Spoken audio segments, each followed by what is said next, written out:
Please open in your learning workbook to page 105.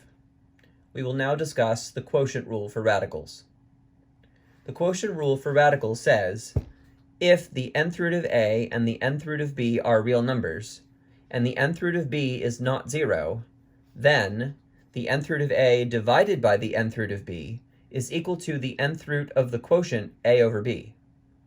Let's look at two examples. First, the cube root of 216 divided by the cube root of 27. Those are both the same kind of root, cube roots. They both have an index of 3. So by the quotient rule for radicals, we can combine those two roots being divided into a single root of a fraction.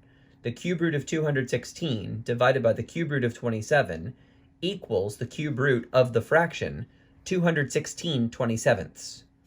Now it just so happens that 216 divided by 27 is 8.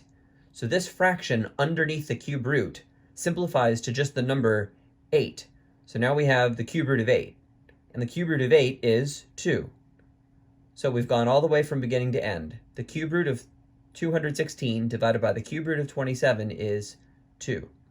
Let's look at another example. This time we're going to divide two square roots.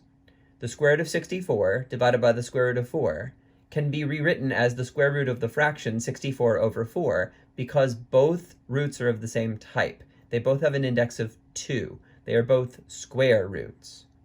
Now, 64 divided by 4 is 16, so the fraction underneath the radical is simply the number 16. So now we have this equals the square root of 16, and the principal square root of 16 is 4. So the square root of 64 divided by the square root of 4 is 4. Now, both of these could be simplified without using the quotient rule for radicals, and that will not always be true for every problem, but it helps us illustrate the validity of the rule. For example, the cube root of 216 is 6, and the cube root of 27 is 3. 6 divided by 3 is 2, so we can see the rule works. The square root of 64 is 8, the square root of 4 is 2, 8 divided by 2 is 4. Once again, we see that the rule works.